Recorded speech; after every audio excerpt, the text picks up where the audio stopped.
MJBulls is proud to produce the Raising Cannabis Capital podcast. Today's episode will begin after this brief message from our sponsor. This ain't no desk job, but it's what you got to do to scale up to this in a single growing season.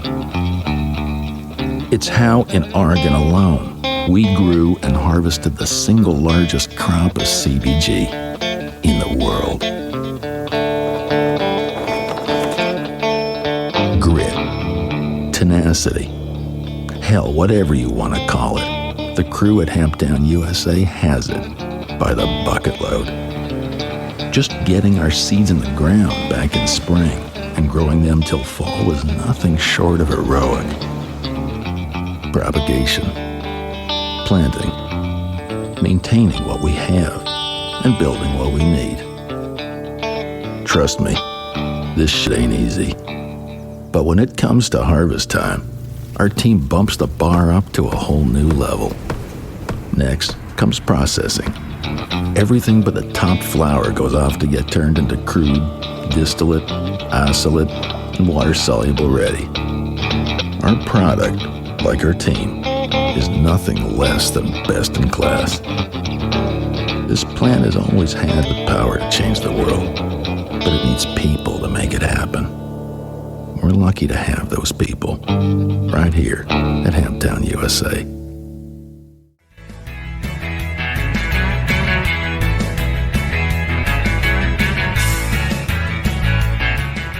Definitely be persistent. Make sure you get their attention. At the same time, be listening to the feedback that they're giving you and incorporating it into the pitch. Just keep moving forward. The advice of one of our advisors that sticks with us is like always moving forward. From MJBulls Media, it's the Raising Cannabis Capital Show.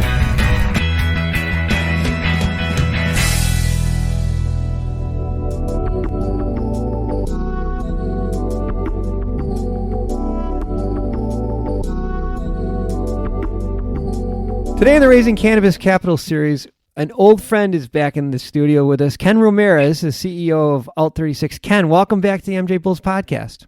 Thank you. It's good to be back. Well, this is a really exciting time, and I, for one, am looking forward to this interview because you're our first big success story. For those of you that may not have heard, Ken was on our show back in, I think it was October, Ken. I can't remember. It's been a while. And you were just in the beginning of the process of raising capital and laying it out for all of our listeners. And well, fast forward, that finally put that to bed. It's so cool. But before we jump into that, for people that haven't heard the show, don't know anything about Alt36, quickly tell everybody what Alt36 does. Yeah, absolutely. Alt36 is a digital payments and compliance platform for the cannabis industry.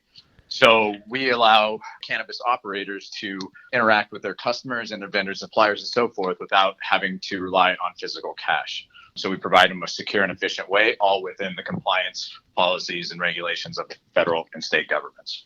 So you still work with the Dash Network? Absolutely. So we're great partners with the Dash Network. We're probably their number one partner. We work very closely with their core engineering team, and the blockchain that they built out in the project in its entirety has allowed us to do so many things, including building out the entire ecosystem that utilizes the Dash blockchain as its ledger. You're in Arizona, but you have California dispensaries and Arizona dispensaries already within your network. Yes, sir. Yeah. Yep. And we're branching into Oregon, Washington, and Nevada. Jeez, it's just a matter of time. All right, so here's what everyone wants to hear. You went out to the market to raise some capital. Give us the whole story. Start, finish, highs, lows, everything in between. Just what's the process? How did it go? Absolutely. So, when we started at the beginning of the project, just like most companies do, we're highly reliant on seed funding, close family, friends, in order to get us to the point to where we could actually prototype out the entire project and get it to a working, functioning model for us to kind of continue to build off of. Up until that point, we had raised about $500,000, and this was about 2 years ago.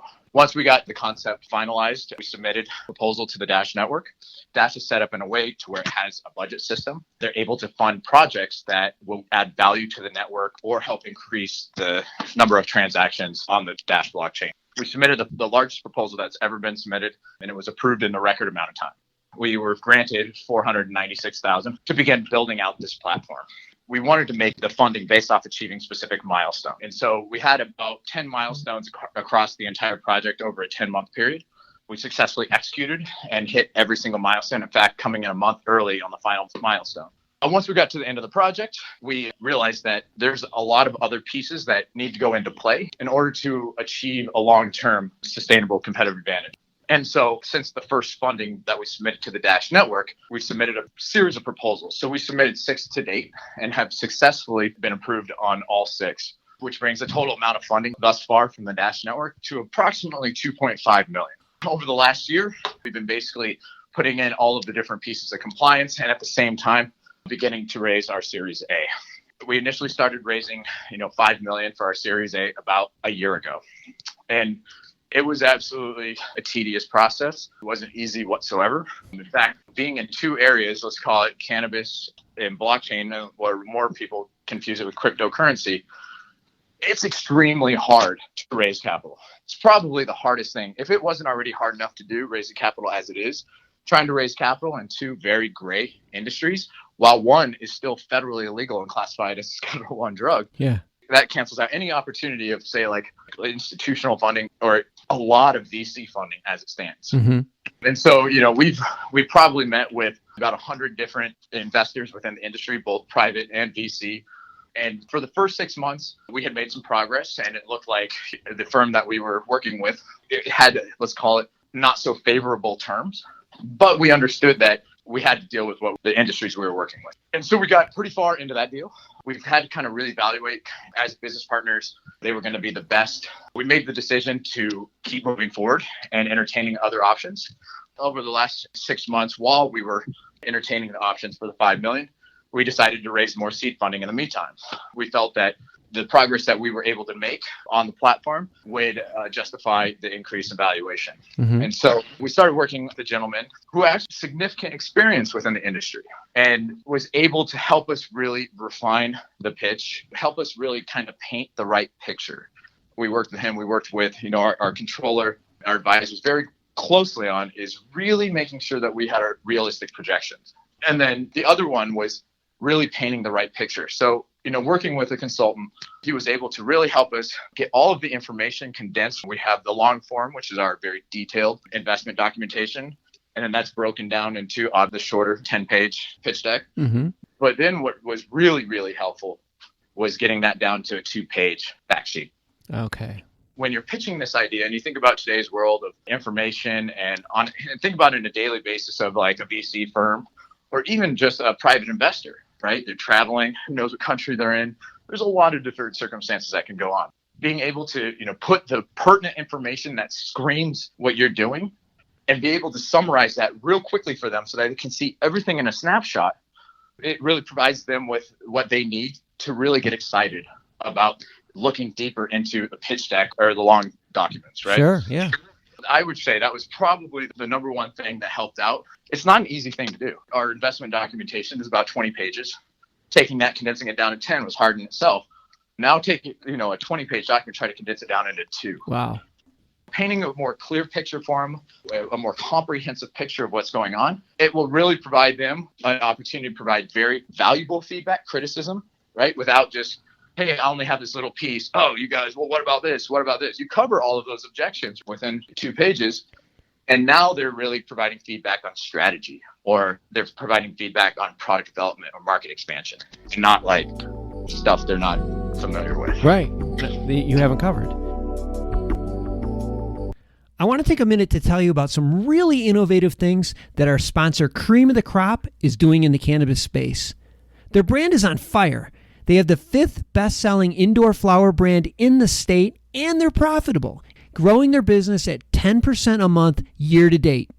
They're succeeding by helping cultivators turn profits through operation management and consulting in exchange for supply agreements. By bringing 30-plus years of cultivation experience, award-winning genetics, ultra-efficient SOPs, proprietary nutrient mixes, and their brand, they're able to help both operators who are new to the space and ones who want to just increase efficiency. In fact, they just increased profits for one of their clients by $700,000 per month. Just incredible. But what's really exciting is that they're expanding their highly scalable model beyond California. That's right, they're accepting applications across the country for 2021 and 2022 partnerships.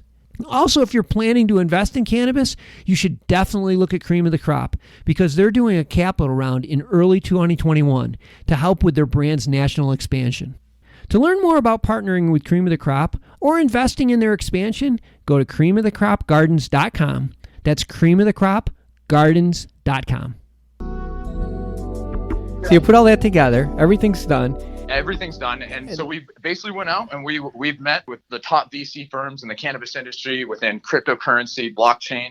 We got a lot of feedback and we got a lot of criticism and we kept refining, critiquing. And we finally got to a point where we started receiving term sheets. And that's probably the most satisfying piece. And once you start receiving multiple term sheets, that's what's even better. Yeah. So we started working with two different investors. We were working with a VC firm and we were also working with a private equity group. We were initially raising $5 million. And then the private equity group came in and said, listen, we want to be your exclusive funding arm. We want to put in $10 million. We believe that it's going to be the optimal number that you need to really achieve critical mass adoption. And so we want to do $10 million for 25%. Whoa. So they doubled the amount that you were trying to raise. Exactly. And so our perspective, it's very nice to be able to go with private equity because let's call it processes are faster. There's not so much political red tape. So basically, we came to an agreement with them. We got the term sheet signed, and now we're able to really start receiving the first tranches of funding. So that way we can start building out the infrastructure because the amount of demand that we have right now is kind of daunting. So I can imagine. That's crazy. So building that foundation, that's the mode we're in right now. We're at about 20 employees, and we're going up to about 35 over the next month and a half. As well, we're basically expanding our market strategy. We're rolling out about another 6 to 8 states on the East Coast and Midwest. So that way we're able to really kind of cover all the different geographical regions of the country. That is so, I'm so proud of you guys. It's a tough road to hoe, but you did it. You came out the other side with $10 million. Hey, now it's time to start working. Yeah, exactly. I'll just plug this in there. I have all your information on our website for all 36. So if anybody that's listening and wants more information about your company, they can just go to MJBulls website. But hey, before I let you go, yep. You're just fresh off of this. I know you gave some advice on there, but like one or two, key things that you would tell somebody that's just about ready to start this process. Definitely keep going at it. Don't give up. A lot of people, they get discouraged. It's almost kind of like a sales process, right? It takes on average about 12 to 15 contact attempts in order to close a deal. So don't be afraid to follow up. Don't be afraid to be aggressive, especially if you have a validated problem and you know that you have a validated problem that is backed by research and that you're providing a very good solution to that problem. Yeah. Definitely be persistent. Make sure you get their attention. At the same time, be listening to the feedback that they're giving you and incorporating it into the pitch. That's really good advice. Just keep moving forward. The advice of one of our advisors that sticks with us is like always moving forward. So fall forward, keep going. Well, Ken, congratulations. This is really great news. And we now are expecting some big things from you guys. So we will have a number of press releases coming out with some very, very major announcements. Well, good. Well, I expect you back on the show again soon because I know this will not be the last time you're on this show. So keep it going. Keep Absolutely. Us posted if anything big happens, and good luck. Thank you so much. I appreciate it.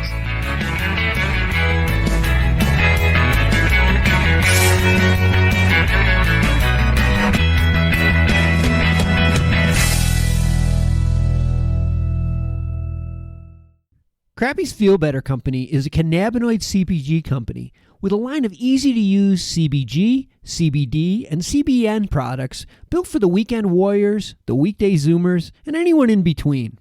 Crappy's next-gen products incorporate pharmaceutical-derived chemistry to precisely blend minor cannabinoids and terpenes, creating a series of proprietary formulas for hyper-targeted use cases. Harnessing a team of experts with over 75 combined years of chemistry experience, the company relies on its novel solubility technology, state-of-the-art delivery, consistent results, and unique eye-catching branding to stand out from the crowd. Crappy's executive team and chemists have created a vast and diverse product pipeline to maintain relevance in a saturated market. To find out how you can participate in Crappy's Feel Better expansion, which includes major retail placements, university-executed clinical trials, IP and patent submissions, GMP and API scale-up, and international distribution? Go to crappiesfeelbetter.com or on Instagram at crappiesfeelbetter. Today's show was made possible by the generous support of our sponsors, like Alt36, the country's premier blockchain payment processing platform that's providing dispensaries and its customers with a safe and secure payment option other than cash. To learn more, go to alt36.com.